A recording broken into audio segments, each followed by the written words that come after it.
Amen, amen. Je vous salue tous au nom puissant du Seigneur Jésus. Comme chaque vendredi, nous allons prendre notre instant de parole.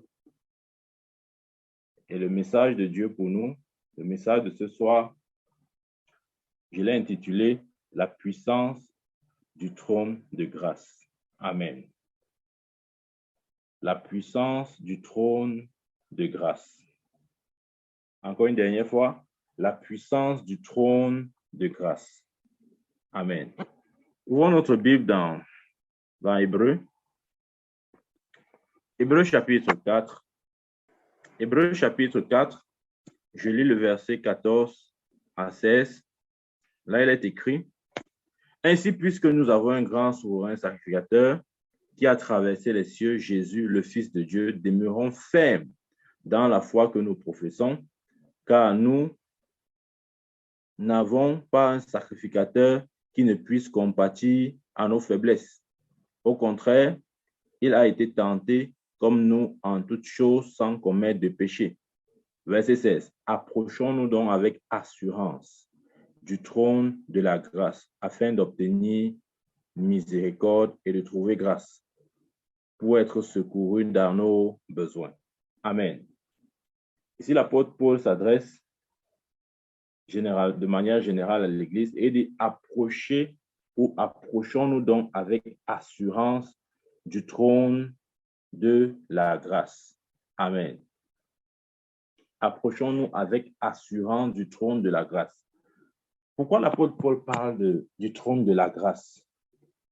Ou encore, qu'est-ce que nous trouvons?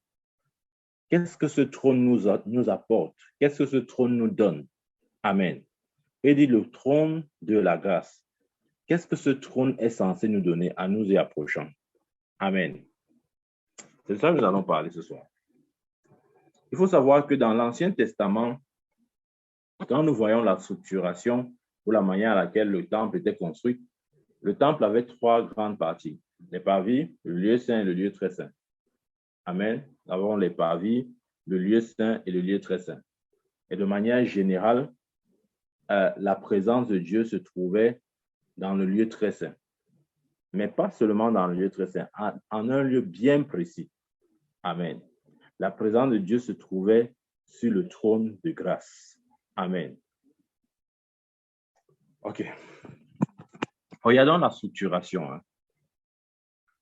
Dans l'Ancien Testament, dans le lieu très saint, il y avait l'arche de l'Éternel. Et l'arche de l'Éternel était constituée de trois grandes parties. On avait le coffre, le lieu où se trouvaient les dix lois de Moïse reçues de Dieu sur le mont Sinaï. Là, dans le coffre se trouvaient les 10 lois. Au-dessus du coffre, ou si vous voulez, le couvercle du coffre, c'était ça qu'on appelait le propitiatoire. Et aux extrémités du propitiatoire, il y avait deux chérubins qui faisaient face et regardaient le propitiatoire. Leurs yeux étaient fixés sur le propitiatoire. C'est ainsi que l'arche de l'Éternel était construite. Amen. Donc, on avait le coffre qui avait les 10 lois de Moïse. Au-dessus du coffre se trouvait le couvercle qui était le propitiatoire, le lieu où le souverain sacrificateur venait une fois par an pour verser le sang. Et aux extrémités du propitiatoire, on avait deux chérubins qui se regardaient, qui se faisaient face. Leurs ailes couvraient le propitiatoire et leurs yeux étaient fixés sur le propitiatoire. Amen. Et la présence de Dieu, là où Dieu se manifestait, c'était exactement à ce niveau.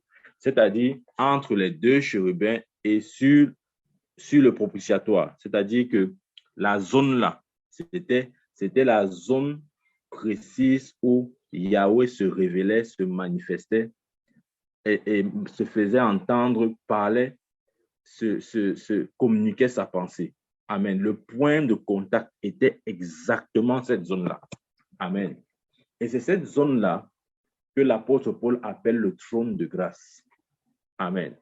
C'est cette zone que l'apôtre Paul appelle le trône de grâce. C'était un lieu de grâce, justement. Lorsque le souverain sacrificateur venait une fois par an avec le sang des boucs pour faire l'expiation du peuple, il devait se tenir en ce lieu, verser le sang exactement sur cet endroit, sur le propitiatoire, sur le couvercle du coffre de l'Alliance. Et ça symbolisait beaucoup parce que c'était le lieu de miséricorde et c'est aussi le lieu de grâce. Amen. C'était le lieu, un, de miséricorde et deux, le lieu de grâce. C'est ce qu'il dit. Il dit, approchons-nous donc avec assurance du trône de la grâce afin d'obtenir miséricorde et de trouver grâce. Donc, le trône de la grâce était situé à ce niveau-là. Je vous ai situé ça, OK? Le trône de la grâce, c'était la zone entre le propitiatoire et les deux chérubins qui se faisaient face. La zone là, c'est ça le trône de grâce. Et c'est sur cet endroit, sur ce propitiatoire que le souverain sacrificateur venait verser le sang une fois par an. Et l'apôtre Paul dit, approchons-nous avec assurance du trône de la grâce. Pourquoi? Parce qu'au niveau du trône de la grâce, du moins pour ceux qui sont à ce niveau, c'est la grâce qui parle pour eux. Amen. Lorsque nous opérons à partir du trône de la grâce, nous avons accès à la grâce de Dieu et à sa miséricorde. Amen. Ça, c'est très important. La Bible dit quoi? La Bible dit dans Romains 5:2 que par la foi, nous avons accès à la grâce. La grâce de Dieu se trouve exactement à ce niveau-là, sur le propitiatoire. Amen. C'était là que se trouvait la grâce de Dieu. Et c'est aussi, si vous voulez, c'était le siège. Parce que lorsque l'apôtre parle du trône de grâce, le mot trône signifie siège, c'est-à-dire le lieu de grâce. Lorsqu'on parle du trône de grâce, on parle du lieu de grâce, l'endroit où la grâce de Dieu se manifeste. C'était là-bas. Amen. Et l'apôtre Paul, rappelons-nous, quand il parle ici aux Hébreux, il parle aux Juifs qui avaient certainement cette culture du temple. Ils savaient ce que ça signifiait parce qu'ils voyaient chaque fois, une fois par an, le souverain sacrificateur entrer dans ce lieu très saint avec le sang des animaux pour offrir l'expiation du peuple. Ouais? Donc, quand il dit aux chrétiens de cette époque juive, approchez-vous du trône de grâce, ça leur parle parce qu'ils comprennent ce message-là. Ça veut dire que c'était le lieu, le trône de grâce, c'est le lieu où la miséricorde et la grâce de Dieu coulent à flot. Et c'est exactement à cet endroit que Dieu nous a placés. Amen. Nous sommes sur ce trône de grâce. Amen. Le chrétien est sur ce trône de grâce, le lieu où la grâce de Dieu et sa miséricorde coulent à flot. Ça, c'est important de comprendre ça. C'est pourquoi il dit, approchez-vous ou approchons-nous du trône de grâce afin d'obtenir miséricorde. Lorsque vous êtes au trône de grâce, vous ne demandez pas la miséricorde de Dieu. Vous ne dites pas, oh Dieu, s'il te plaît, peux-tu me faire miséricorde? Non. Oh Seigneur, s'il te plaît, est-ce que tu peux me faire grâce? Non. Lorsque vous êtes là-bas, c'est là où le flot de la miséricorde et de la grâce de Dieu coule. Qu'est-ce que Dieu attend que nous fassions? Que nous prenions possession, que nous obtenons, que nous l'embanons, que nous saisissons. Amen. Ça, c'est important. Amen. Obtenir, le mot grec là-bas, c'est lambano, c'est-à-dire s'emparer, prendre par force, arracher. Personne de nous ici ne peut aller dans une source d'eau et demander à la source de lui donner de l'eau. Ça n'a aucun sens. Si vous allez à une source d'eau et que vous savez que c'est une source d'eau, vous y allez avec quoi? Du seau ou des seaux ou tout récipient. Pourquoi? Parce qu'à la source d'eau, on ramasse, on puise.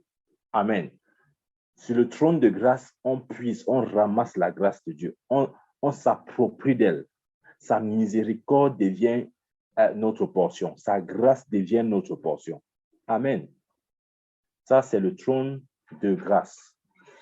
Et je vous dis, l'apôtre Paul ici, c'est à dessein lorsqu'il identifie ce trône, ce siège à la grâce.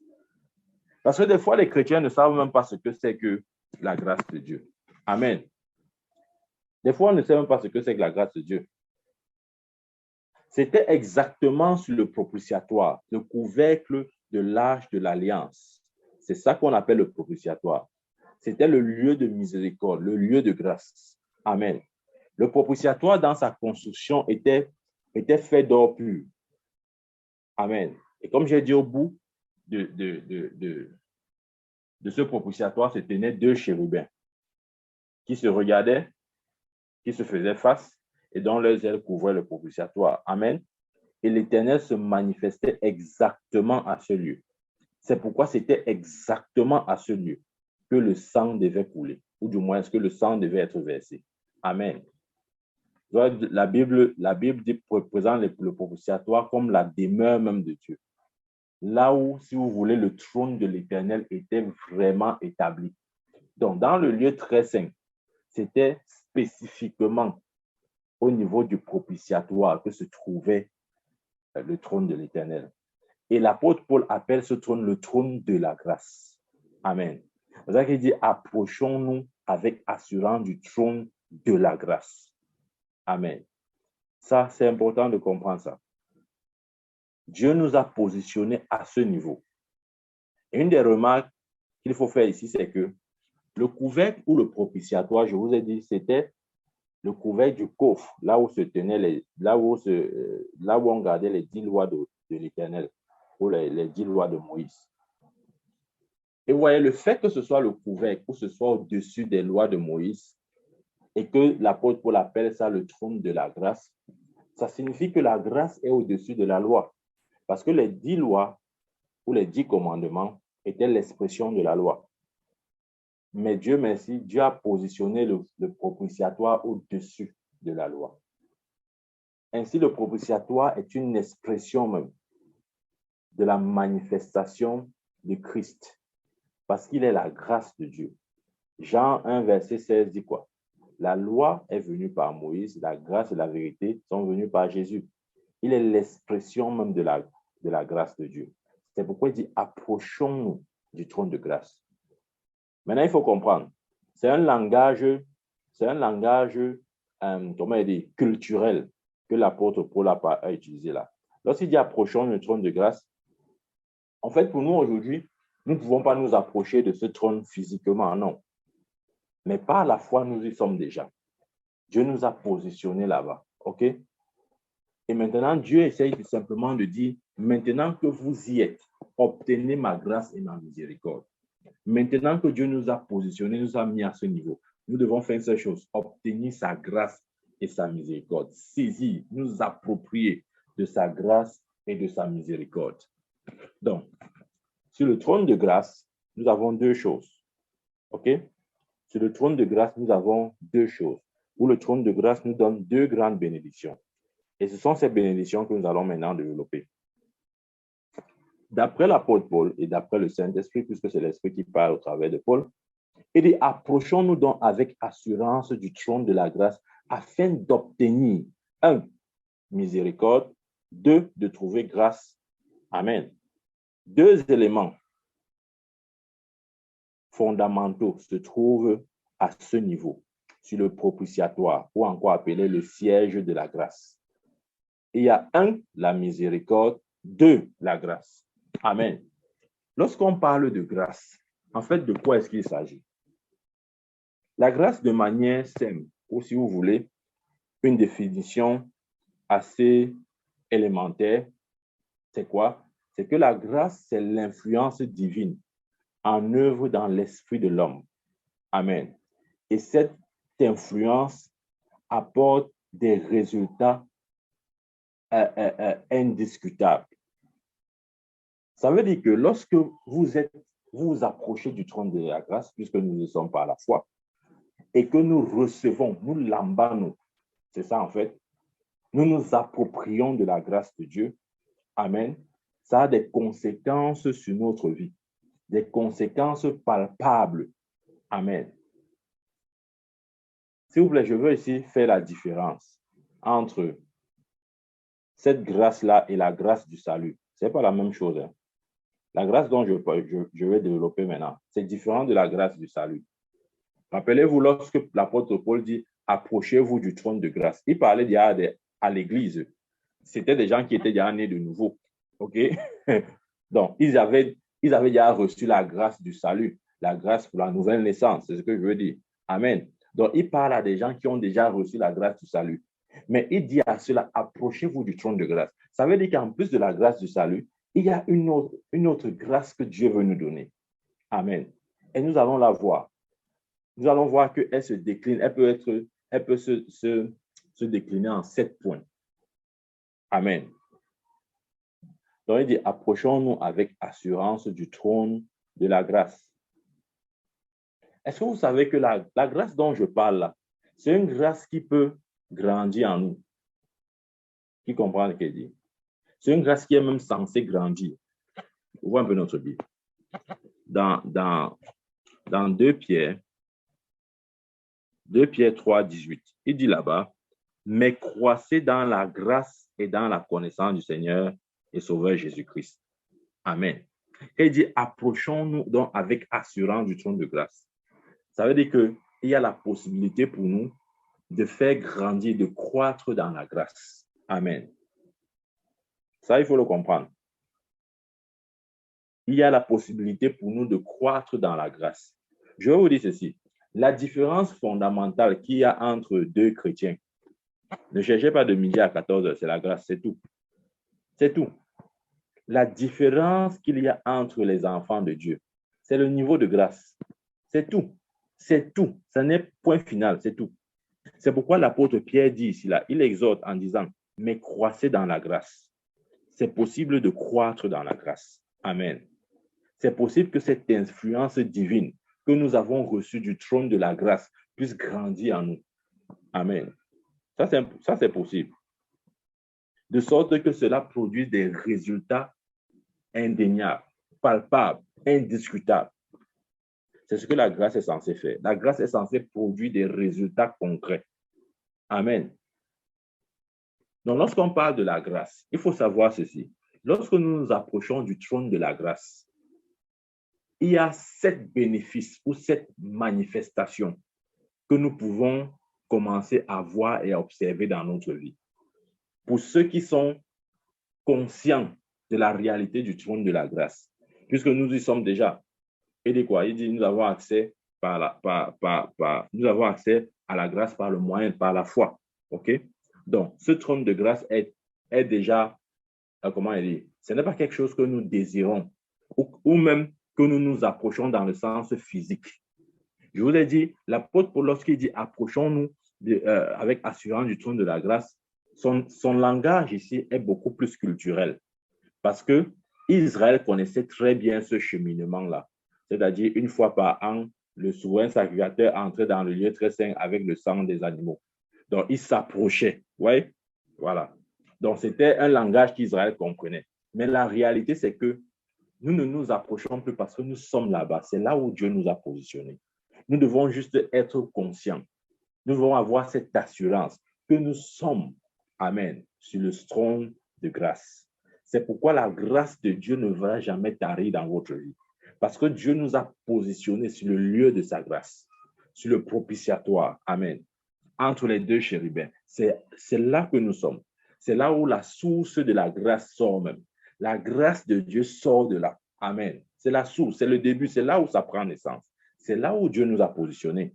Donc, lorsque nous recevons et nous comprenons cela, que nous devenons conscients surtout, et il y a 7 choses qui vont se manifester dans notre vie. Amen. La première chose qui se manifeste dans la vie de quelqu'un qui a la grâce de Dieu, c'est l'acceptabilité. Amen. La première bénédiction que le trône de grâce nous donne lorsque nous nous approchons, c'est quoi? C'est l'acceptabilité. Ça veut dire quoi? Ça veut dire que, vous savez, il y a des gens, je vais expliquer ce point avec des exemples. Parfois, vous voyez quelqu'un et vous ne savez pas pourquoi ni comment vous vous sentez attiré par la personne. Vous ne le connaissez pas ou vous ne la connaissez pas. OK? Mais quand vous voyez sa tête, quelle que soit la forme, la manière à laquelle sa tête est formée, il y a quelque chose en vous qui vous attire vers la personne. Ce n'est pas forcément parce que la personne est très beau, très belle, non. Mais il y a quelque chose, vous ne pouvez pas expliquer ça. Amen. Il y a quelque chose en vous qui vous attire vers cette personne-là. Amen. Généralement, cette chose qui vous attire, c'est la grâce. Ça fait que vous acceptez même la personne sans le connaître ou la connaître. Amen. Ça, c'est une des choses que nous avons au niveau du trône de grâce. Lorsque nous devenons conscients, parce que c'est là où Dieu nous a positionnés. Amen. Nous sommes là où nous sommes à la source même de la grâce de Dieu. Là où ça sort, c'est là où nous sommes. Dieu l'a fait ainsi afin que nous ne manquions pas en aucun moment de sa grâce. Que sa grâce coule toujours à flot dans nos vies. Amen. Donc, je vais expliquer ça. L'acceptabilité, c'est le fait que quelqu'un vous reçoit même sans vous connaître. Il vous fait confiance même sans chercher à vous étudier. Et il y a des gens comme ça là. Amen. Je prends un exemple. Je vais prendre un contre-exemple. Il y a des gens, par exemple, qui trouvent un travail. Et à peine trouvé le travail, deux semaines après, ils sont licenciés, par exemple. Amen. Ils ont trouvé un travail. Ils ont passé l'entretien. Un travail qui a été acquis selon les règles de l'art. C'est-à-dire, on a étudié ton CV, tu as fait un entretien, tout. Mais 2 semaines après, on ne sait pas pourquoi, on te licencie, par exemple. Ouais, de tels chrétiens vont facilement se dire que non, ça veut dire que les fondements de mon grand-père, là, c'est sûr que la sorcellerie familiale me réclame ou ceci m'a fait ceci. Non. Sortons de ces choses. Si tu vis de telles expériences, c'est-à-dire si tu te sens parfois, c'est-à-dire tu as l'impression, je dis bien l'impression, que les circonstances ne tournent pas en ta faveur. Ça ne veut pas forcément dire que tu as besoin d'être délivré d'un certain démon, non. Ça veut dire plutôt que tu as besoin de la grâce de Dieu. Tu as besoin de plus de grâce. C'est pourquoi l'apôtre Pierre a dit dans 2 Pierre 3,18, croissez dans la grâce. Amen. Quand ta grâce est conséquente, quand la grâce de Dieu est conséquente dans ta vie, ces choses ne t'arrivent plus. Amen.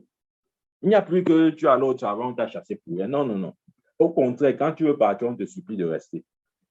Parce qu'il y a une certaine grâce dans ta vie. Et cette grâce fait que les gens t'acceptent. Amen. Donc, une des choses que le trône de grâce nous donne lorsque nous nous approchons, c'est l'acceptabilité. Nous avons besoin de ça. Qui que vous soyez, vous avez besoin d'être accepté.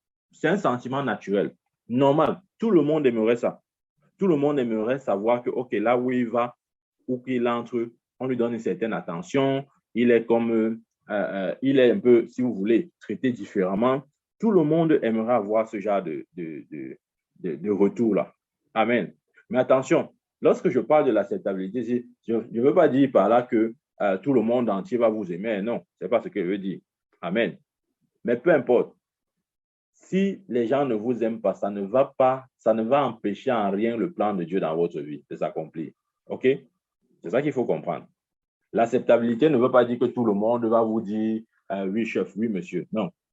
Mais ça veut plutôt dire que même si les gens vous rejettent, vous continuerez à avancer.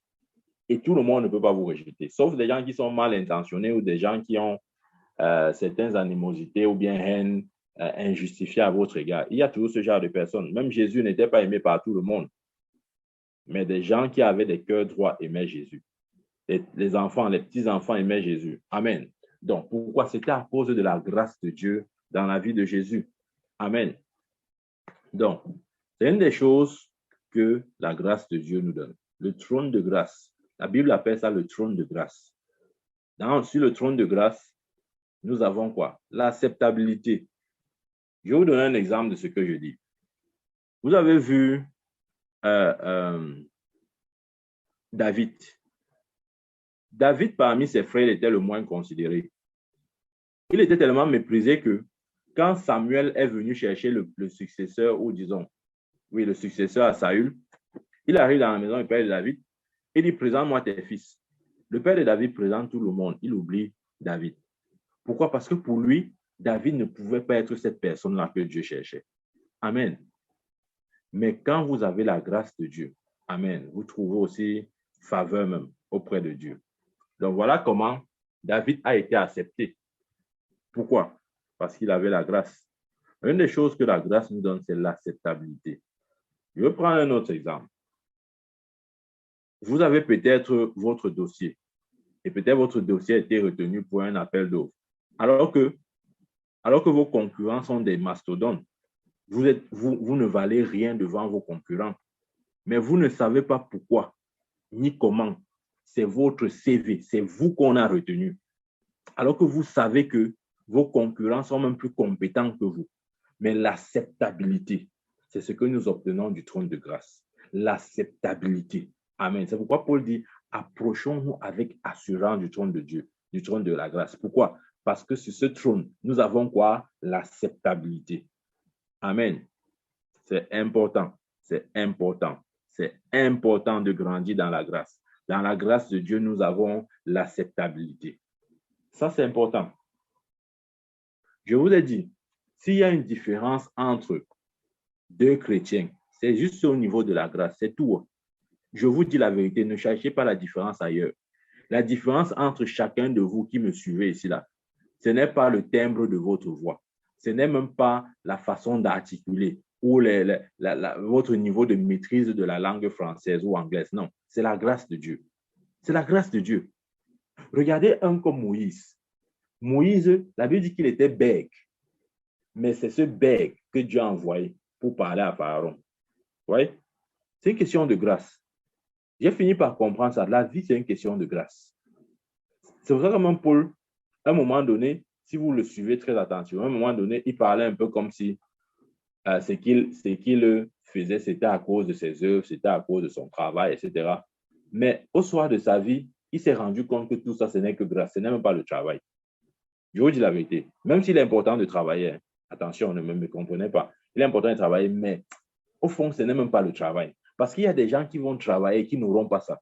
Est-ce que vous avez réalisé que ce que vous avez dans votre vie là, peut-être vous avez un bon boulot. Vous n'avez pas ce bon boulot parce que vous êtes très intelligent. Non. Je vous dis la vérité. Je vous dis la vérité.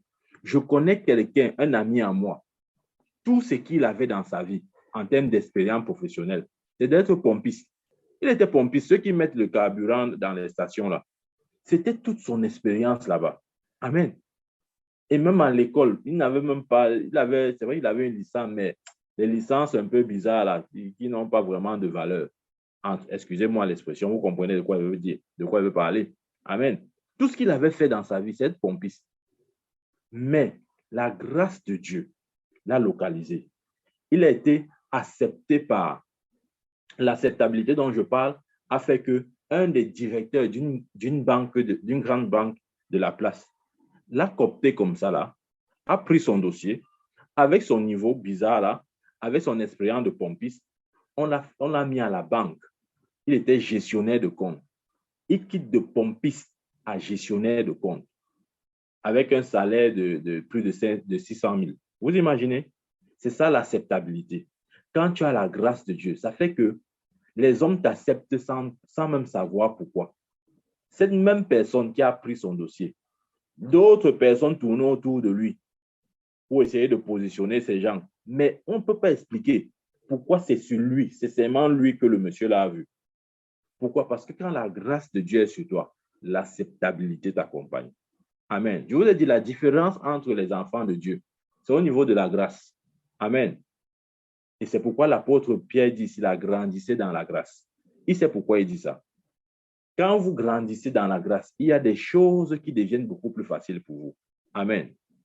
Je prends un autre exemple. Et il y a des chrétiens qui, par exemple, ouvrent des boutiques ou qui se lancent dans un business, mais qui n'ont pas de clients. Pourtant, ce qu'ils vendent ou leur business est très porteur. Eux-mêmes, ils savent que ce que je fais ici, c'est vraiment un business porteur et peut-être même ils ne sont pas nombreux sur le marché à le faire. Mais pour des raisons que vous ne pouvez pas expliquer, vous n'avez pas de clients. Vous faites même écouter, vous pouvez même faire tout ce que les gens disent, ils appellent même ça quoi là, le marketing digital là. Vous êtes sur les Facebook, sur les WhatsApp, vous développez vos stratégies marketing, tout ça. Mais vous n'avez pas de résultats. Tout ce qu'il vous faut, c'est la grâce. Ce n'est pas seulement de dire que, OK, je veux faire mes stratégies marketing là, je veux utiliser Facebook, je veux savoir comment vendre mes produits, tout ça. Non, non, non. Oui, fais ça. OK, fais ça. Mais je te dis la vérité et je parle au nom de l'Éternel. La chose qui te sera plus utile, c'est la grâce de Dieu. Amen. C'est important que cette grâce-là vous soit communiquée au nom puissant de Jésus. Oui? Si vous n'avez pas la grâce de Dieu, si vous lancez un business ou une boutique ou quoi que ce soit, une affaire, Lorsque vous n'aurez pas de clients, vous allez croire que peut-être le diable a bloqué vos affaires. Je suis de ceux qui croient que Satan ne peut pas bloquer un chrétien. Moi, je le dis toujours. Arrêtons nos choses quand on dit que non, c'est parce que ton grand-père avait fait, que ta grand-mère avait fait, que c'est ça qui te bloque. Laissons ça. Ça, ce sont des connaissances obsolètes, c'est dépassé. Ne prêchons plus les choses comme ça là. Ce sont des conneries. Excusez-moi l'expression. OK? Pourquoi? Parce que là où Dieu nous a placés, il dit qu'il nous a délivrés de la puissance du diable. Amen. Il nous a délivrés de la puissance du diable. Ça veut dire que Satan ne peut plus nous bloquer. Il n'a pas cette autorité. Il n'a pas cette autorité. Nous devons utiliser notre autorité pour le mettre où il est, c'est-à-dire sous nos pieds. Amen. Donc, un tel chrétien qui se lance dans un business ou dans une boutique, etc., qui n'a pas de clients, il va croire que non, c'est parce que Satan le bloque. Non, Satan ne vous bloque pas. Vous avez juste besoin d'un peu plus de grâce. C'est pour ça que l'apôtre Paul dit, approchons-nous du trône de grâce avec assurance. Avec assurance, approchons-nous du trône de la grâce. Amen. Parce que sur ce trône-là, nous avons quoi? L'acceptabilité. Ouais. C'est pourquoi Paul pouvait dire à son fils Timothée, lisons un peu ça, 2 Timothée chapitre 2, verset 1, il dit, toi donc mon enfant, fortifie-toi dans la grâce qui est en Jésus-Christ. Vous voyez, c'est le conseil de Paul à Timothée. Toi donc mon enfant, fortifie-toi dans la grâce qui est dans le Seigneur Jésus-Christ. Amen. En d'autres termes, Paul essayait de dire quoi? Il voulait simplement dire à Timothée, prends avantage de la grâce. La grâce, c'est notre avantage. Écoutez, en tant qu'enfant de Dieu, votre avantage, c'est la grâce. Ne croyez pas que votre avantage, c'est autre chose. Non, c'est la grâce. C'est la grâce. Parce que la grâce de Dieu peut vous faire entrer là où personne ne peut vous faire entrer. Amen. Bien sûr. Donc, réalisons ces vérités. J'enseigne comme ça pour que nous prenions conscience. Je vais vous dire ceci, ce n'est pas parce que quelque chose est écrit dans la Bible que ça va fonctionner pour vous. Non, ce n'est pas vrai. Ça va fonctionner parce que vous êtes conscient, parce que vous avez accepté la chose et vous êtes conscient de la chose. Aussi longtemps que vous n'êtes pas conscient, là, ça ne va pas marcher. Ah non. Amen. Donc, Paul avait dit à Timothée, prends avantage de la grâce qu'il y a dans le Seigneur Jésus-Christ. Amen. Ça veut dire que celui qui compte sur la grâce de Dieu et celui qui croit dans la grâce de Dieu, tout ce qu'il touche est appelé à grandir, à se multiplier. En fait, c'est ce qui se produit lorsque la grâce de Dieu opère en vous.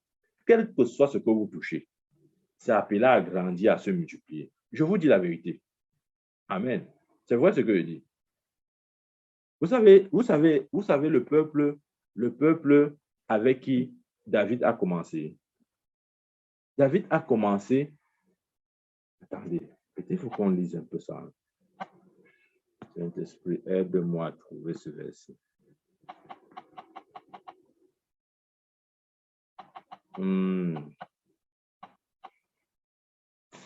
Dans 2, je dois trouver ce verset. Il faut qu'on comprenne un peu ça. On le lise. Le peuple les gens qui entouraient David, c'était vraiment des gens avec des caractères très bizarres. On dit qu'ils étaient endettés, ils étaient pauvres, vraiment rien d'encourageant. Il a commencé avec ce genre de personnes. Et nous savons ce que ces gens sont devenus. Ces gens sont devenus plus tard les vaillants héros de David. Une personne pouvait prendre sa lance et lance comme ça là. Il transperce 300 personnes avec une lance. Amen.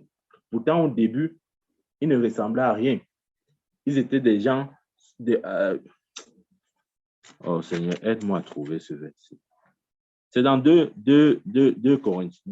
Samuel. 2 Samuel. Bon, moi, je vais regarder peut-être ça après, si je retrouve la référence. Mais ce n'étaient pas des gens vraiment avantageux. Non, avantageux pour David. C'était des gens qui étaient c'est-à-dire le bas, qui étaient plus qu'au niveau. Enfin, ils étaient moins qu'au niveau 0. Ils étaient dans les niveaux peut-être moins 5, moins 2 ou moins 10 comme ça. Mais parce que David avait la grâce de Dieu sur sa vie, ces hommes-là, de 0 qu'ils étaient, ils sont devenus des héros. C'est ça lorsque la grâce de Dieu opère dans votre vie. Vous pouvez prendre un business qui ne ressemble à rien. Mais dès que vous touchez ce business, ça prospère.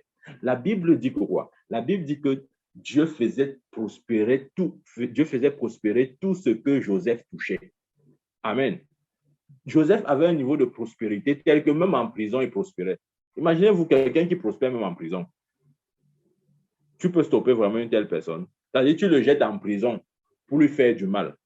Mais même en prison, il prospère. Imaginez-vous. Pourquoi? C'est à cause de la grâce. J'aimerais ce soir vraiment qu'on reconnaisse la place de la grâce et qu'on puisse véritablement prendre avantage de cette grâce. Comme Paul pouvait dire à Timothée, prends avantage de la grâce qu'il y a dans le Seigneur Jésus-Christ. Amen. C'est important. Ouvrons notre Bible dans Ecclésiaste. Je vais lire un verset là-bas. Dans Ecclésiaste chapitre 9, verset 11. Là, il est écrit et je lis. J'ai encore vu sous le soleil que la course n'est point aux agiles, ni la guerre aux vaillants, ni le pain aux sages, ni les richesses aux intelligents, ni la faveur aux savants, car tout dépend pour eux du temps et des circonstances. Wow! Vous comprenez ça? Et déjà encore vu sur le soleil que la course n'est point aux agiles. Donc, vous n'allez pas remporter parce que vous avez des longues jambes. Non. La guerre aux vaillants, ce n'est pas parce que vous savez bien manipuler les épées ou les chevaux que vous allez remporter la guerre. Non. Ni le pain aux sages, ni la richesse aux intelligents, ni la faveur aux savants, car tout dépend pour eux du temps et des circonstances. Écoutez, quand la grâce de Dieu est dans votre vie, il fait concourir le temps et les circonstances. Ça veut dire qu'il croise pour vous le temps et les circonstances. Ce sont des choses très difficiles à faire, humainement parlant. Faire correspondre ou matcher ou coïncider le temps et les circonstances. Amen. La grâce de Dieu vous localise et vous positionne au bon moment. Amen. Et au bon moment, au bon temps et la circonstance. La grâce de Dieu, comment je vais expliquer ça? Se rassure que les circonstances et le temps coïncident pour votre avantage. Amen. C'est ce qui se passe lorsque quelqu'un a la grâce de Dieu. Donc, quoi Paul dit, approchons-nous avec assurance du trône de la grâce. Amen. Une des choses que nous avons devant le trône de la grâce, c'est quoi? C'est l'acceptabilité. La grâce de Dieu nous donne l'acceptabilité. De ce trône, nous avons l'acceptabilité. Donc, nous devons nous approcher avec assurance. Amen. La deuxième chose que nous avons du trône de la grâce, c'est quoi? C'est notre avantage. La grâce de Dieu nous donne un avantage. Amen. La grâce de Dieu nous donne un avantage. Est-ce que nous comprenons ça? La grâce de Dieu nous donne un avantage. Regardez ce que David dit dans le psaume 119. Je lis le verset 98. Là, il est écrit et je lis. Il dit, tes commandements me rendent plus sage que mes ennemis. Ouais. David avait un avantage sur ses ennemis. À cause de quoi? De la parole de Dieu. Lorsqu'il parle des commandements, il veut simplement dire la parole de Dieu. Donc la parole de Dieu, parce que David serrait la parole de Dieu contre lui, David aimait la parole de Dieu, il avait un avantage sur ses ennemis. Amen. Donc le trône de grâce nous donne un certain avantage. Nous avons besoin de l'avantage. Amen. Vous savez, je me rappelle quand on était beaucoup plus au lycée, il y avait les élèves qui faisaient les répétitions avec nos professeurs. Ils avaient un certain avantage sur nous. Je vous assure, ces gars avaient un avantage. L'avantage qu'ils avaient, c'est quoi? C'est que, par exemple, dans leur cours de répétition, ils étaient plus ou moins guidés sur ce qui devait venir à l'examen. Donc, pendant que ceux qui ne faisaient pas cours avec ces professeurs devaient étudier tout leur cahier, pour eux, on les orientait un peu. Vous voyez? Même si peut-être on ne leur donnait pas l'exercice qui vient même, mais dans les répétitions, on les canalisait. Ils avaient cet avantage que nous autres, nous n'avions pas. Amen. La grâce de Dieu vous donne un avantage. vous donne d'être supérieur à vos ennemis. C'est la supériorité, cet avantage. Amen. Ça fait qu'ils étaient plus prédisposés à avoir de bonnes notes parce qu'ils étaient orientés. Ils étaient comme guidés déjà sur un chemin bien précis. Amen. Donc voilà, la grâce de Dieu nous donne un avantage. Lorsque nous approchons du trône de la grâce, attendons-nous de recevoir de Dieu des avantages. Amen. Je vous dis la vérité. Nous devons être prêts et disposés à recevoir de Dieu des avantages. Mais je vous ai toujours dit, jusqu'à ce que nous soyons conscients de ces choses, ça ne marchera pas. Amen. Les choses ne fonctionnent pas juste parce qu'elles sont écrites dans la Bible. Non. C'est notre degré de conscience qui les actionne. Amen. Amen. Le trône de grâce nous donne un avantage et nous devons être conscients de cela. Amen. Nous devons être conscients de cela. C'est un avantage. Je vais vous donner une image de ce qu'est cet avantage-là. C'est un avantage qui nous met un peu sur la plateforme de la pierre angulaire. Vous savez ce que la Bible dit de Jésus au sujet de la pierre angulaire? Il dit, celui qui tombe sur la pierre se casse. Et la personne sur qui la pierre tombe se casse. C'est cet avantage-là. L'avantage dont je parle, c'est quoi? C'est le fait que nous soyons indestructibles, instoppables. On ne peut pas vous arrêter. On ne peut pas vous détruire. C'est un avantage. Amen. Savoir que nous sommes comme cette pierre angulaire-là. Quiconque essaye de tomber sur nous, il se casse. Et si je tombe sur quelqu'un, il s'émiette. C'est tout. C'est pourquoi Isaïe avait prophétisé en disant, l'onction, le joug sera brisé à cause de l'onction. Bon, c'est vrai que généralement, les gens disent ça différemment. Ils disent l'onction brise le joug. Mais en fait, la bonne version, et qui traduit exactement la pensée de Dieu, c'est le joug sera brisé à cause de l'onction. L'onction, c'est vous. Rappelez-vous, la Bible appelle l'Église Christ. Et Christ veut aussi dire oing ou l'onction. Donc, vous êtes l'onction. Ça veut dire que si quelqu'un essaye de mettre un joug sur vous, il perd son temps. Ça, c'est un avantage. C'est que vous êtes indestructible. C'est un atout que nous avons lorsque nous approchons du trône de la grâce. Nous avons cet avantage-là. Amen. Je prie au nom de Jésus que nous prenons avantage de la grâce qu'il y a dans la personne de Jésus-Christ. Amen. Donc, la grâce de Dieu nous donne cet avantage-là de supériorité. Nous avons comme le dessus. Amen. Ça, c'est la deuxième chose que le trône de grâce nous donne. Un, nous avons parlé de l'acceptabilité.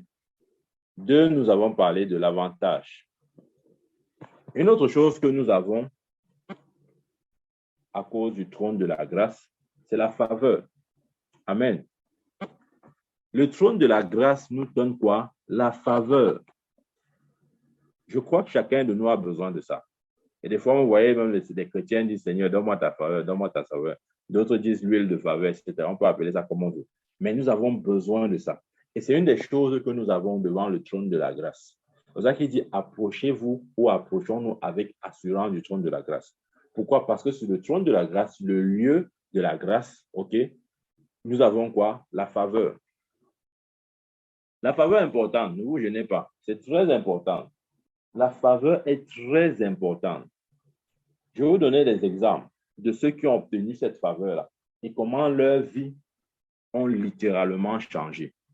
Nous connaissons bien l'histoire de Vasti et Esther, la reine Vasti et Esther. La Bible dit que le roi a demandé à la reine de venir, la reine Vasti et la reine s'est rébellée.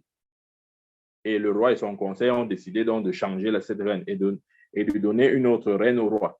Ils ont posé les conditions. Ils ont dit, OK, roi, vraiment, on va rassembler dans les provinces de ton royaume toutes filles belles de figure, vierges, belles de taille, etc., etc. Ils ont ramassé dans tout un royaume qui avait plusieurs provinces. Il y avait des filles belles, des filles grandes de taille, avec une belle taille, des filles vierges. Oui, Esther n'était pas la seule à remplir ces critères, mais parce que la faveur de Dieu était sur Esther. Parmi les 1000 ou les 10 000 filles vierges et belles de figure, ce n'est que sur elle que le roi a posé son dévolu. Amen. Donc, ne nous inquiétons pas. La faveur de Dieu est ce dont nous avons besoin. Vous voyez où Esther sort? Esther, le roi a porté son dévolu sur une fille qui venait d'une famille euh, pauvre. Elle n'était pas nantie. Amen. Et même Mardoché qui l'a élevé n'était pas riche. Mais à cause de la faveur, parmi 10 000 vierges ou 20 000 vierges qu'il y avait dans tout le royaume, ce n'est que elle que le roi a vu. Pourquoi? Parce qu'elle avait la faveur. Le trône de la grâce nous donne la faveur. Et nous avons besoin de cette faveur. Amen. C'est pareil pour Marie. Elle a obtenu une faveur de la part du Seigneur. Elle n'est pas devenue la mère de Jésus juste parce qu'elle était vierge. Non, il y avait plusieurs vierges à son époque. Mais une faveur lui avait été faite. Amen. Je peux prendre un autre exemple. Nous connaissons l'exemple d'Aman et Mardoché. Amen. L'un servait à la cour du roi pendant que l'autre était assis à la porte. à la porte. À la porte. Vous voyez? Mais à cause de la faveur, Dieu a changé. Celui qui était à la porte est entré dans la cour. Et celui qui était dans la cour a été chassé. Voilà. Ça, c'est la faveur. Amen. Une des choses que nous avons sur le trône de la grâce, c'est la faveur. Et nous avons besoin de ça. Chacun de nous a besoin de ça. Je vais vous dire quelque chose. Lorsque la faveur de Dieu est sur vous et opère en vous, là où les gens font le rang, Dieu vous sort du rang. Amen. Lorsque la faveur de Dieu opère en vous, là où les gens font le rang, Dieu vous sort du rang. Amen. Là où les hommes ont établi un protocole à respecter, Dieu brise le protocole à cause de vous. Pourquoi? Parce que vous avez obtenu sa faveur. Amen. Ça, c'est important. Donc, la grâce de Dieu qui est sur le trône de la grâce, OK? Vous comprenez l'expression, nous donne aussi accès à la faveur de Dieu. Pas seulement à la faveur de Dieu, mais aussi à la faveur des hommes. Amen. Parce que lorsque vous obtenez la faveur de Dieu, vous aurez aussi celle des hommes. Ça, rassurez-vous. Si Dieu vous accorde sa faveur, les hommes ne vont pas vous refuser la leur. Non, c'est impossible. Si Dieu vous accorde sa faveur, l'homme vous accordera aussi sa faveur. Parce que la Bible dit qu'il tient le cœur des rois entre ses mains et il fait vaciller où il veut. Amen. Qu'est-ce que la Bible dit de Jésus? Dans Luc chapitre 2, verset 52, il dit ceci, et je lis, suivez vous-même. Là, on parle de notre Seigneur Jésus-Christ. Il est écrit, et Jésus croissait en sagesse, en stature et en grâce devant Dieu et devant les hommes. Ça veut dire qu'il n'avait pas seulement la grâce de Dieu sur lui, il avait aussi la grâce des hommes. Amen. Une des choses que le trône de Dieu nous donne, c'est la faveur. Et nous avons besoin de cette faveur-là. Nous avons besoin de cette faveur. Cette faveur qui a sorti Esther de son trou pour le trône. Amen. Elle était, comme on dit au quartier, un non-name. Elle n'avait pas de nom. Personne ne la connaissait. Mais elle est devenue la reine, celle qui siégeait à côté du roi. À cause de quoi? De la faveur. Amen. Ce n'était pas simplement parce qu'elle était vierge. Il y avait beaucoup de vierges. Ce n'était même pas parce qu'elle était belle de figure. Il y avait beaucoup de femmes belles de figure. Mais parce que la faveur était sur elle. La faveur va vous distinguer là où les hommes essayent de jeter la honte ou l'opprobre. Amen. La faveur va vous sortir des rangs. Là où il y avait de protocole humain, la faveur va vous sortir de ce protocole. Amen.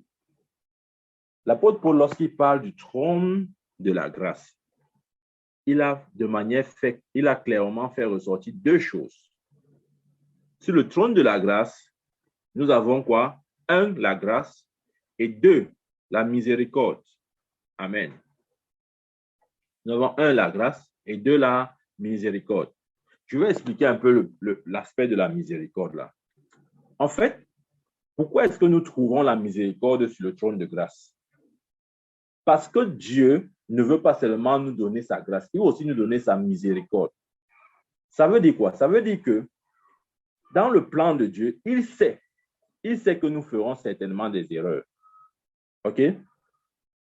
Il le sait que nous ferons certainement des erreurs tout au long de notre marche. C'est pourquoi, par rapport à nos erreurs, il a prévu quoi? Sa miséricorde. Sa miséricorde étant la chose qui va venir comme couvrir nos fautes, nos erreurs. C'est vrai ce que je dis. Regardez un homme comme David. La Bible dit que Dieu appelait David l'homme selon son cœur. Mais quand vous lisez l'histoire de David, David était un meurtrier. Il n'était pas seulement un meurtrier, il était un adultère. Il avait tué son vaillant soldat. Il avait poussé cet homme innocent à la tête pour qu'on le tue. Il était meurtrier. Pas seulement meurtrier, il était un adultère. Il avait couché avec la femme de son serviteur, OK, de son soldat. Donc, il était meurtrier, il était adultère, mais Dieu l'appelle l'homme selon mon cœur. Maintenant, les gens peuvent être confus. On dit, mais comment Dieu peut appeler un adultère, un meurtrier, l'homme selon son cœur? C'est à cause de la miséricorde. Sur le trône de grâce, il y a aussi la miséricorde. Il n'y a pas que la grâce, il y a aussi la miséricorde. La miséricorde est là pour traiter avec nos fautes. Amen. De sorte que on a l'impression que Dieu ne nous traite plus par rapport à nos fautes. Amen. Donc, lorsque nous nous approchons du trône de la grâce, comme l'apôtre Paul a dit dans Hébreux, Dieu ne nous donne pas seulement sa grâce, il nous donne aussi sa miséricorde. Ça veut dire qu'on a l'impression que Dieu ferme ses yeux par rapport à nos fautes. En fait, c'est ça. Pourquoi? Parce que la grâce de Dieu même, ou la faveur de Dieu, ou la grâce, disons, non, je ne pourrais plus utiliser l'expression grâce. La grâce de Dieu n'est pas juste. Amen. C'est vrai ce qu'il dit. La grâce de Dieu n'est pas juste parce qu'elle ne tient pas compte de nos erreurs. C'est pourquoi dans la grâce, nous avons aussi la miséricorde. Amen. Elle n'est pas juste. Je vous ai dit ceci. Quelqu'un avait dit la grâce de Dieu, c'est la combine divine. Ce n'est pas faux. On peut aussi voir ça comme ça. Parce qu'il y a vraiment une combine là. Amen. Il y a une combine. Regardez l'apôtre Paul, celui qui a écrit plus de la moitié du Nouveau Testament. Vous savez qui il était? Il était un meurtrier. Lisez votre Bible dans Actes. Actes chapitre 6, je crois. C'est lui qui a commandité le meurtre d'Étienne. Meurtrier. Mais Dieu a pris ce meurtrier et a fait de lui l'apôtre des nations. Il n'était pas seulement un apôtre, il était l'apôtre des apôtres. Il était le leader. Il était le number one. D'ailleurs, même Pierre, lorsqu'il parle, il écrit dans sa lettre. Il dit là-bas dans 2 Pierre que l'apôtre Paul a écrit des choses qui sont difficiles même pour eux, les apôtres, de comprendre. Dans le niveau de révélation que Paul avait, même les apôtres là devaient s'asseoir pour bien lire les écritures de Paul pour comprendre ce que le gars a dit. Pourquoi? C'est une question de grâce. Amen. Maintenant, quelqu'un va dire, ah non, hein, il a tué alors Étienne. Hein, on fait alors quoi du sang d'Étienne? Hein, le sang alors d'Étienne. Étienne avait fait quoi? N'est pas c'était aussi un homme de Dieu? Il était rempli de Saint, non? Mais pourquoi il a tué? Arrêtons ces choses-là. Sur le trône de grâce, il n'y a pas que la grâce, il y a aussi la miséricorde. La miséricorde couvre les fautes. Je vous dis la vérité. Vous serez surpris de voir que c'est quelqu'un qui mérite la mort que Dieu utilise, que Dieu bénit, et vous allez dire, mais Seigneur, ça veut dire quoi? Est-ce que tu ne connais pas son passé? Attends, je vais te raconter son passé. Tu commences à dire à Dieu qui était cette personne-là. Dieu va t'écouter, mais il va dire, mon fils, sur le trône de grâce, il y a aussi la miséricorde. On doit intégrer la miséricorde, parce que l'apôtre Paul l'a dit. Il a dit, approchons-nous donc avec assurance du trône de la grâce, afin d'obtenir, je vous ai dit le mot là-bas, c'est lambano, recevoir la grâce et la miséricorde. Amen. Des fois, on se dit que nous avons ce que nous avons parce que nous sommes très forts ou parce que nous avons trop travaillé. C'est faux. Je vous dis, c'est mille fois faux. Amen. Vous n'êtes pas ce que vous êtes parce que vous avez trop travaillé. Si vous croyez à ce comme il faut sortir ça. Il faut enlever ça de votre tête. Amen. Ce n'est pas ça. C'est à cause de la grâce. Paul le dit. Il dit, je suis ce que je suis à cause de la grâce de Dieu. Amen. Je vais vous donner un exemple personnel. Vous voyez, quand on se lance dans le service de Dieu, on écoute beaucoup de choses. Beaucoup de choses. Il y a des gens qui disent, oh non, si tu veux rendre le ministère de manière puissante, tu dois jeûner 3 jours à sec. Tu entres dans ta chambre, tu pries seulement en langue, du matin jusqu'au soir, du matin jusqu'au soir, du matin jusqu'au soir, pendant 3 jours. Après les 3 jours, quand tu sors, tu vas relâcher la puissance. Les paralytiques vont marcher, les aveugles vont voir. Aujourd'hui, avec le recul, quand j'écoute ça, je ris seulement. Amen. Ça ne veut pas dire que nous ne devons pas prier, que nous ne devons pas jeûner, non. Mais si nous croyons que Dieu nous utilise puissamment parce que nous avons jeûné et prié, nous nous trompons énormément. Je dis bien énormément. Je vais vous donner mon exemple. Quand j'ai commencé avec des campagnes d'évangélisation, j'ai commencé, je crois que c'était en quelle année j'ai commencé à faire ça? C'est 2017, un truc comme ça. Je n'ai plus exactement la date. Alors, je faisais ça une fois par mois. Le jeudi, vendredi, samedi et la clôture, c'était dimanche. Et je me rappelle, un jour, le Seigneur m'a utilisé. Je crois que ce jour-là, c'était le jour où le Seigneur m'a le plus utilisé. Je vais vous dire la vérité. Je n'ai fait aucune préparation. Je n'ai pas prié pendant 10 heures. Je n'ai pas gêné. Je suis allé au programme là comme vraiment un chrétien part s'asseoir pour écouter quelqu'un parler. C'est comme ça que je suis allé. Mais ce jour-là, Dieu m'a utilisé comme il ne m'a jamais utilisé. Ça m'a confus à la fin. Je dis que, mais Seigneur, comment tu m'as tellement utilisé aujourd'hui alors que je n'ai même pas prié, je n'ai même pas gêné, je n'ai rien fait, je suis juste venu comme ça là, comme un chrétien vient aussi assister à un programme. Et c'est le jour-là que tu m'utilises plus que les jours où je me préparais. Amen. Dieu a permis cela pour me montrer que, Michael, je ne t'utilise pas parce que tu t'es trop préparé. Amen. Je t'utilise à cause de ma grâce sur ta vie. C'est tout. Amen. Depuis le jour-là, ma théologie a été bouleversée. Je vais vous dire, vous allez être surpris. Dieu va vous utiliser le plus quand vous êtes le moins préparé. Je vous dis la vérité. C'est pourquoi il le fait. Il le fait pour nous montrer et nous démontrer qu'il ne s'agit pas de nous, mais de lui. Il ne s'agit pas de nos œuvres, mais de sa grâce. Je vous assure, ce jour, je me rappelle très bien. J'ai prêché et la prédication ça coulait, je ne cherchais même pas les mots. Amen. Ça coulait, à un moment donné, je me demandais si c'était moi qui rendais ministère. Amen. Et après la prédication, au moment de l'impact de la prière pour les malades, c'était, oh là là, manifestation surnaturelle. Les démons criaient dans la salle, les délivrances.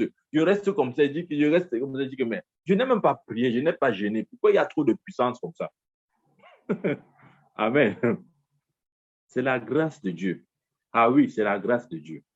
Donc, nous avons besoin de cette grâce. Amen.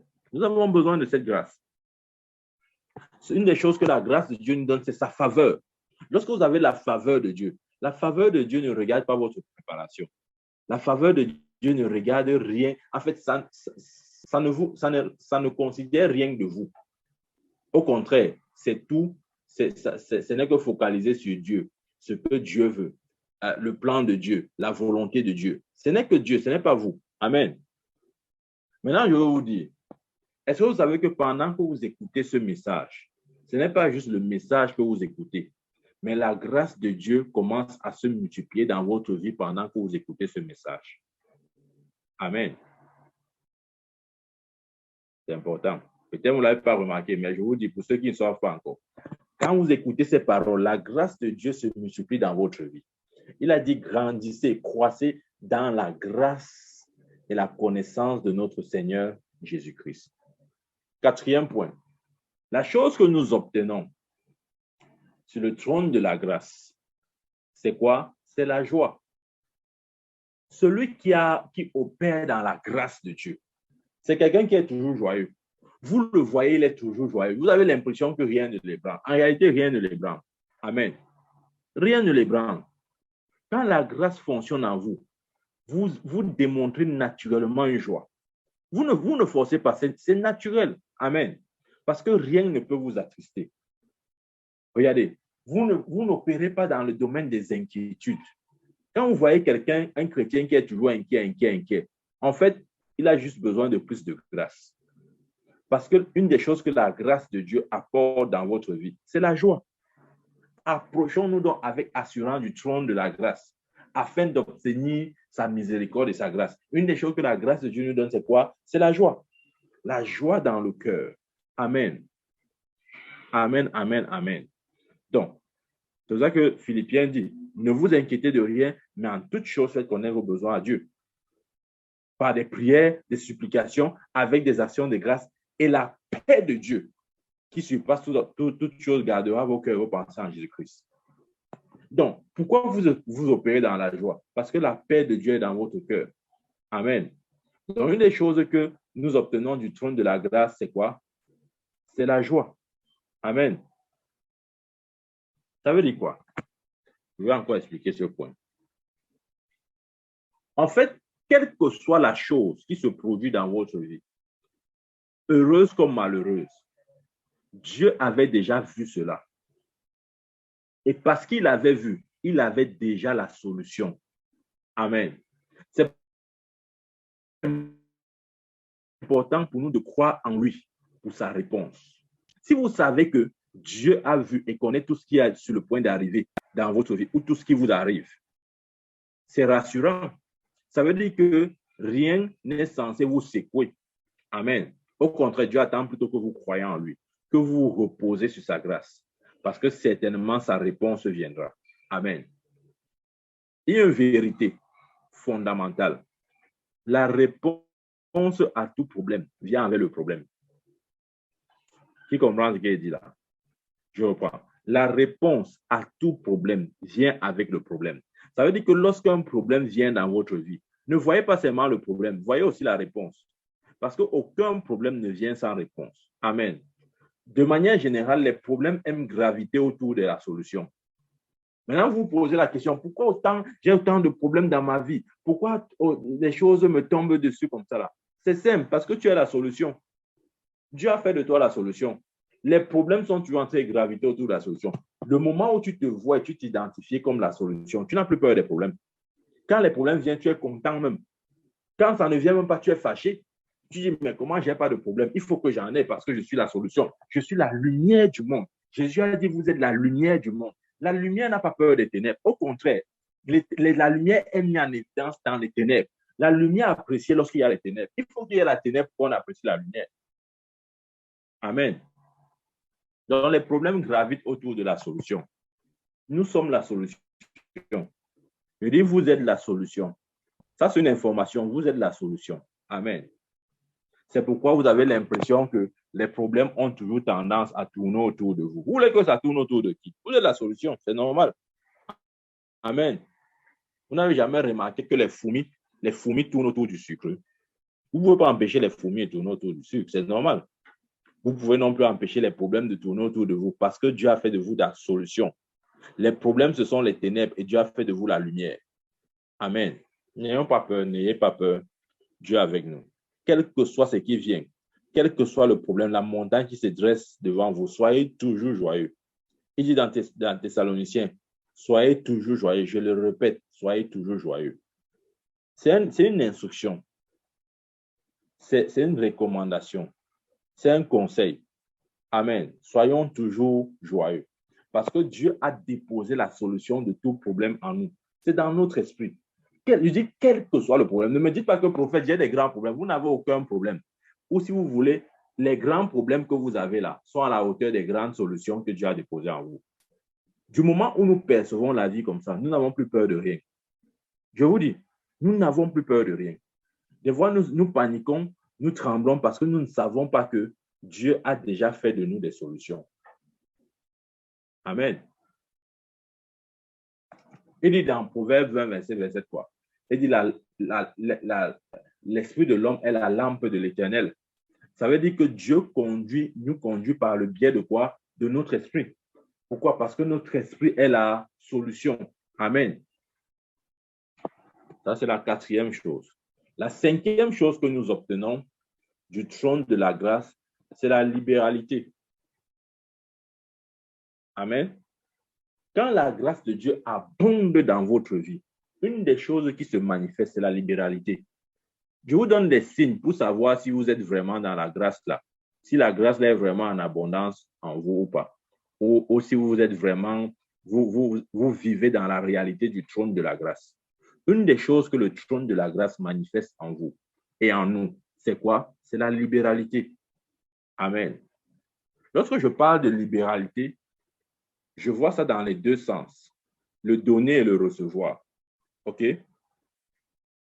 Ça utilise ces deux canaux-là, le donner et le recevoir. Ça veut dire que lorsque la grâce de Dieu opère véritablement en nous, la grâce de Dieu nous donne la capacité de donner à Dieu au-delà de l'entendement humain. Amen.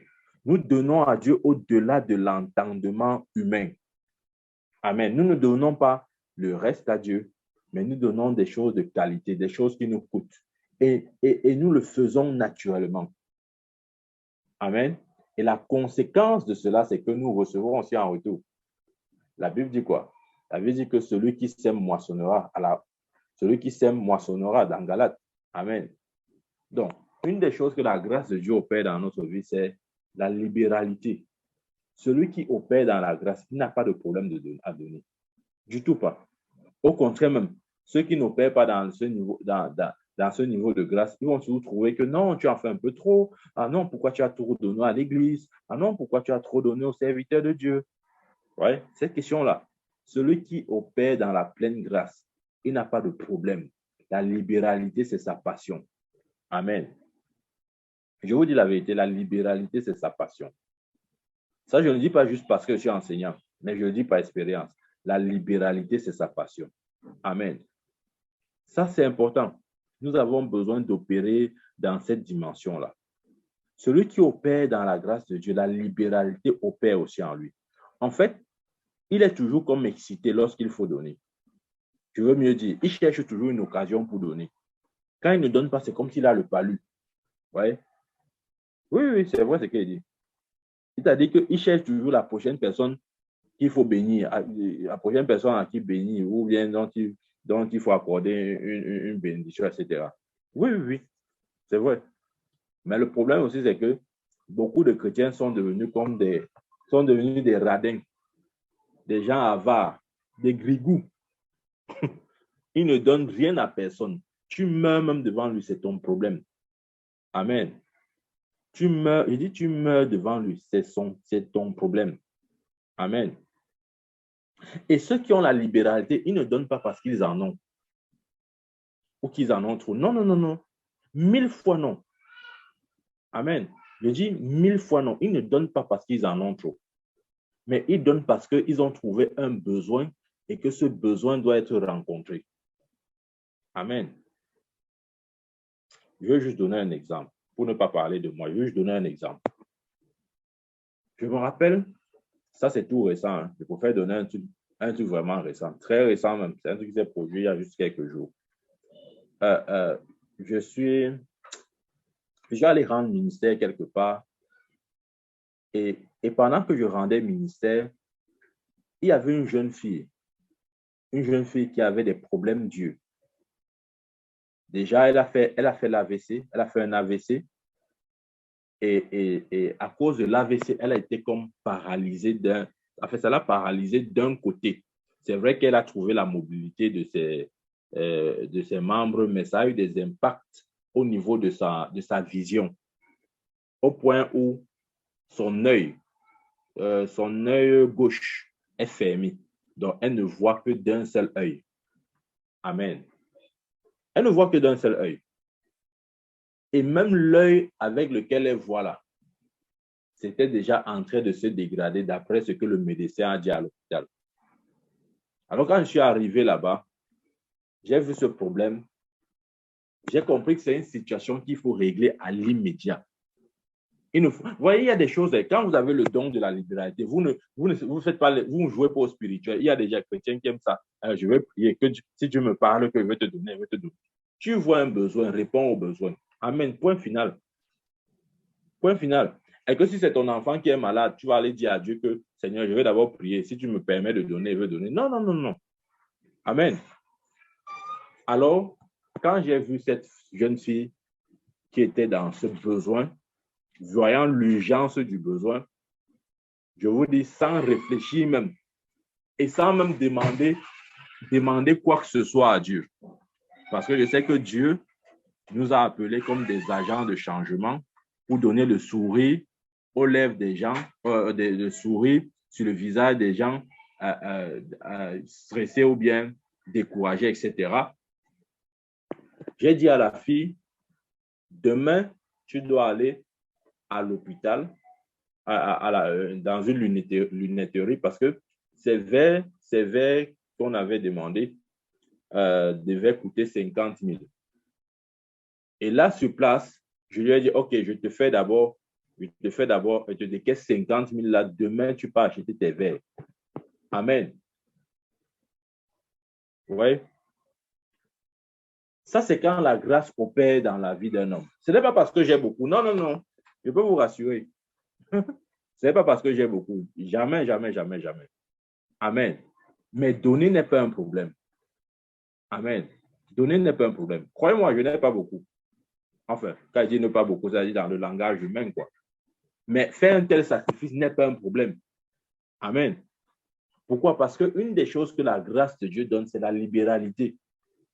Il y a des chrétiens, je vous dis, ils sont radins, des grigous. Tu meurs à côté de lui comme ça, là. Il dit que Dieu te bénisse. Il sait que tu as faim jusqu'à tes intestins sont noués dedans. Mais il est incapable de dire, prends 1000 francs, va acheter quelque chose à manger. C'est un problème. Amen. Mais quand la grâce opère, la libéralité opère, vous ne donnez pas parce que vous en avez, mais vous donnez parce que vous êtes poussé par l'esprit de grâce à donner. Dieu a tant aimé le monde qu'il a donné son Fils Jésus-Christ. Amen.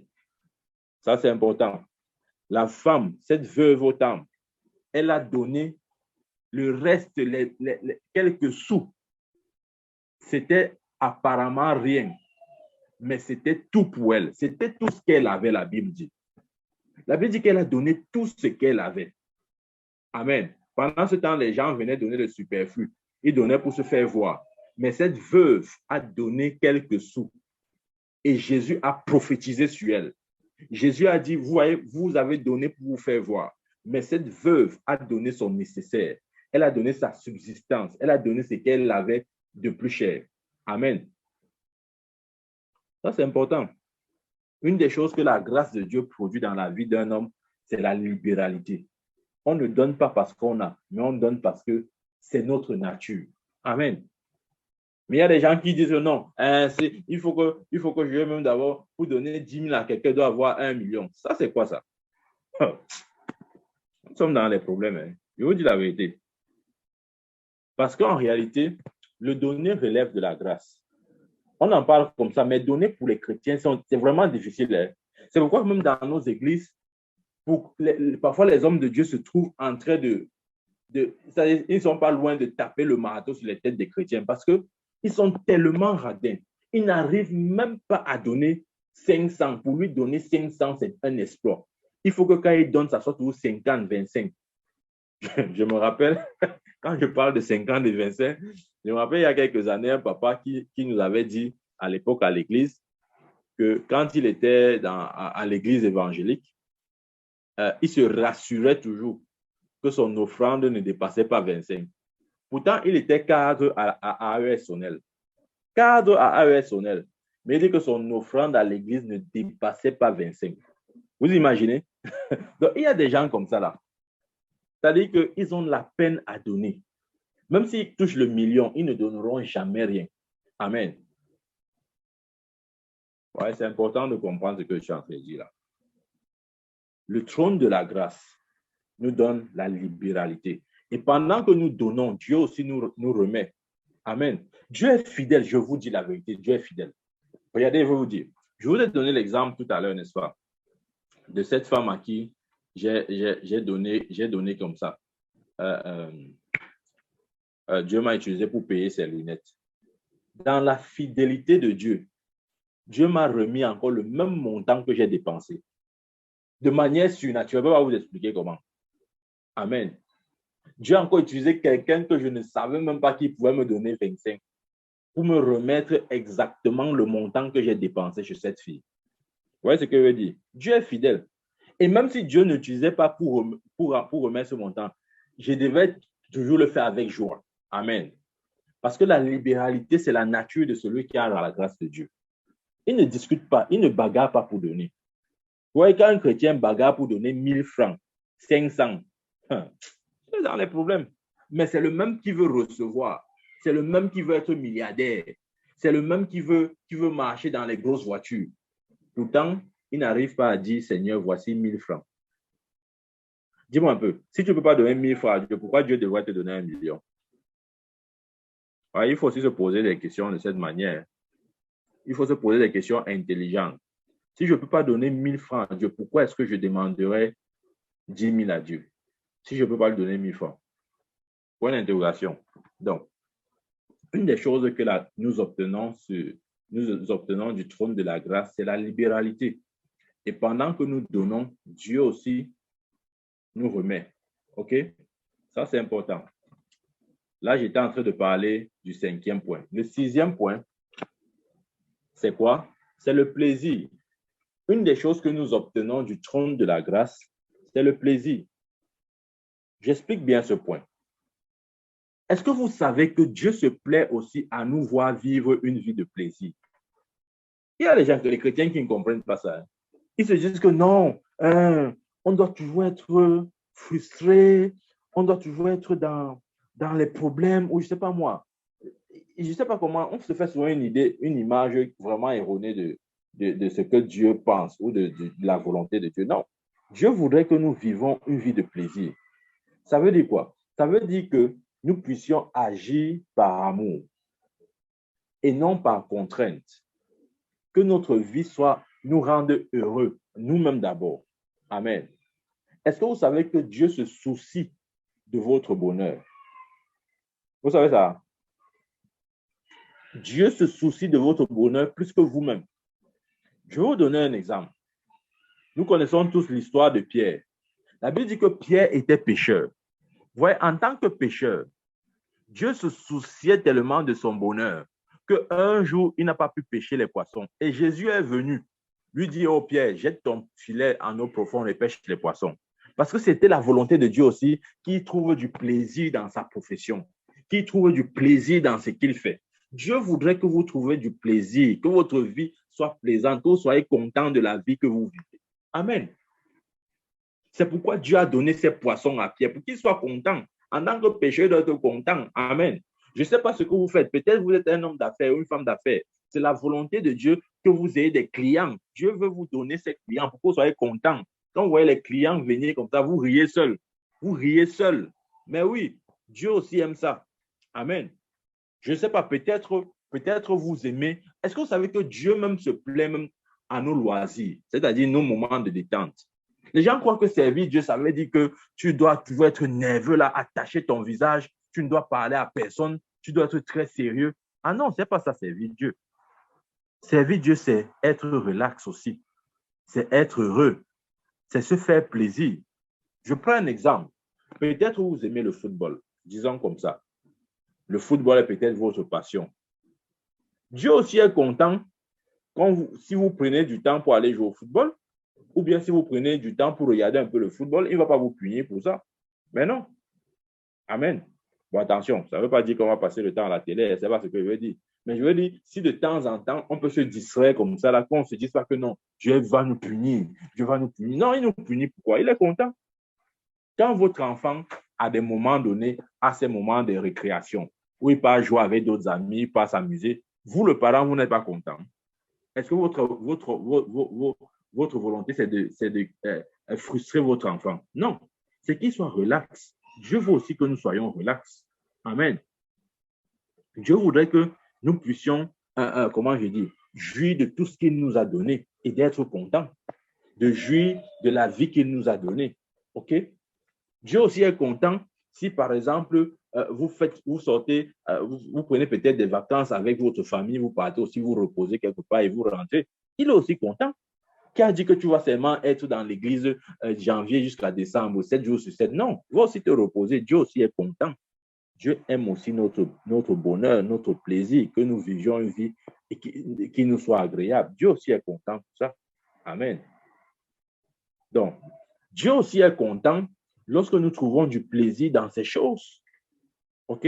Pas seulement les choses de la vie ou de la terre, non. Mais quand nous trouvons aussi plaisir dans ces choses, ça veut dire que lorsque nous lisons la parole de Dieu avec dévotion, avec plaisir, il est content. Lorsque nous prions avec joie, avec plaisir, il est content. Lorsque nous pratiquons la communion fraternelle avec plaisir, il est content. Quand nous faisons quoi que ce soit, poussé par, c'est-à-dire ce n'est pas une contrainte quelconque, mais c'est avec joie, c'est avec plaisir que nous faisons cela. Dieu est content. Dieu veut notre bien-être. Donc, une des choses, la sixième chose que nous avons sur le trône de la grâce, c'est quoi? C'est le plaisir. Le fait de vivre cette vie de plaisir, cette vie de joie, être heureux, ne pas agir sous contrainte, faire toutes choses avec plaisir, avec joie, servir Dieu avec joie, s'occuper des autres avec joie, communier avec des frères avec joie. Dieu aussi est content. Amen. C'est une des choses qui se manifeste lorsque la grâce de Dieu est sur vous. Et la septième chose pour finir, c'est que la grâce de Dieu, la septième chose que nous avons devant le trône de la grâce, c'est l'expression même des dons. Ça veut dire que Dieu nous donne des dons par sa grâce. Celui qui a la grâce de Dieu, il exprime aussi les dons. Quand je parle de dons, je ne parle pas seulement des dons spirituels. OK? Oui, on peut voir aussi des dons spirituels. Il y a aussi des talents, des habiletés. OK? Lorsqu'on parle de dons, nous ne voyons pas seulement les dons spirituels. Il y a aussi des talents naturels que Dieu peut nous donner par sa grâce. Oui, oui, oui, c'est vrai ce que je dis. Donc, la grâce de Dieu dans notre vie apporte aussi des dons, apporte des talents, apporte certaines habiletés, nous capacite pour faire l'œuvre à laquelle Dieu nous a appelés. Donc, quelle que soit l'œuvre à laquelle Dieu nous a appelés, nous avons besoin du don. OK? Par exemple, une des choses que Dieu m'a appelé à faire, c'est d'enseigner sa parole. J'enseigne parce qu'il m'a donné le don d'enseignant. OK? J'utilise ce don-là pour accomplir mon ministère, pour accomplir sa volonté, pour accomplir mon appel. Parce qu'il m'a donné ce don et je l'utilise. OK? Donc, il y a des dons spirituels comme ça que Dieu donne pour nous rendre capables d'accomplir l'œuvre ou l'appel dont il nous a fait grâce. Ou encore, il peut avoir des talents naturels ou certaines habiletés. OK? Je prends un exemple. Quand je parle de talent naturel, il y a par exemple les gens qui naturellement savent coiffer. Je vous dis, si le frère Pierre qui est ici et qui entend ma voix, s'il vous coiffe, vous allez croire que c'est un Américain qui vous a coiffé. Mais je vous dis la vérité. Quand il me coiffe, je n'ai rien à redire. C'est-à-dire, c'est net, c'est-à-dire, il coiffe comme la machine. Je vous dis la vérité. Il coiffe excellemment bien. Voilà. Ça, c'est un talent. OK? Ça, c'est un talent. C'est quelque chose que Dieu nous donne aussi dans la grâce. OK? Lorsque nous nous approchons du trône de grâce, il nous donne aussi de tels talents. Il y a des gens parmi vous, peut-être votre talent, c'est la cuisine. Il y a des gens qui savent bien préparer. Quand ils préparent comme ça, tu crois que tu es déjà aux noces que la Bible dit qu'on aura les noces de 3 ans et demi quand on sera enlevé là. Comment la Bible appelle encore ça? La Bible dit que Dieu a préparé les noces avec l'époux et l'épouse quand l'église sera enlevée. Mais je vous assure, vous mangez sa nourriture, vous avez l'impression que vous êtes déjà au ciel. Il y a des gens qui ont de tels talents. Même si c'est avec l'huile et le riz, le cube, il te fait un riz sauté comme ça là. Tu manges en grattant ta tête par derrière. Je te dis la vérité. Je vous dis la vérité, c'est vrai. Il y a des gens qui ont le talent, par exemple, dans le business. Donnez-lui n'importe quoi à vendre, il va vendre. C'est-à-dire que même si, excusez-moi l'expression, même si vous donnez les excréments de vendre, le gars va vendre. C'est un talent. Vous ne savez pas comment il fait pour vendre. Mais il vend tout. Il vend même ce qu'on ne vend pas. On achète toujours. Vous dites que mais le gars, il dit même quoi au client là pour que le client achète. C'est un talent. Il y a des gens comme ça. Amen. Donc, c'est une des choses que nous obtenons du trône de la grâce. Dieu nous capacite, Dieu nous donne certains talents, certaines habiletés, certains dons naturels et spirituels. Amen. C'est pourquoi l'apôtre Paul dit, approchons-nous donc avec assurance du trône de la grâce afin d'obtenir sa grâce et sa miséricorde. Amen. Je prie au nom de Jésus que nous puissions opérer, fonctionner dans cette dimension-là. Que ce ne soit pas seulement une histoire que l'on raconte, mais que ce soit notre vécu, notre quotidien, que ce soit comme ça que notre vie soit rythmée, quoi. Amen. Parce que c'est la volonté de Dieu pour nous. Je prie au nom de Jésus. Père, je te rends grâce ce soir et je bénis ton nom pour ta parole qui est sortie. Seigneur, tu as dit par l'apôtre Paul, approchez-vous du trône de grâce avec assurance afin d'obtenir miséricorde et grâce. Seigneur, je prie afin que nous soyons conscients de la réalité du trône de la grâce et que nous puissions jouir de toutes les bénédictions qui sortent de ce lieu. La bénédiction de ta grâce et la bénédiction de ta miséricorde. Seigneur, je prie, oh Dieu, afin que cette dimension attachée à ta grâce puisse être manifestée et révélée en nous. Au nom puissant de Jésus-Christ, je prie, oh Dieu, que tu te manifestes dans chacune de nos vies, dans cette dimension, que ta grâce se manifeste. Et Seigneur, que ta miséricorde parle là où nos fautes se manifestent. Au nom puissant de Jésus-Christ. Béni sois-tu. Au nom de Jésus, j'ai prié. Amen, amen, amen. Que Dieu nous bénisse, que Dieu bénisse sa parole.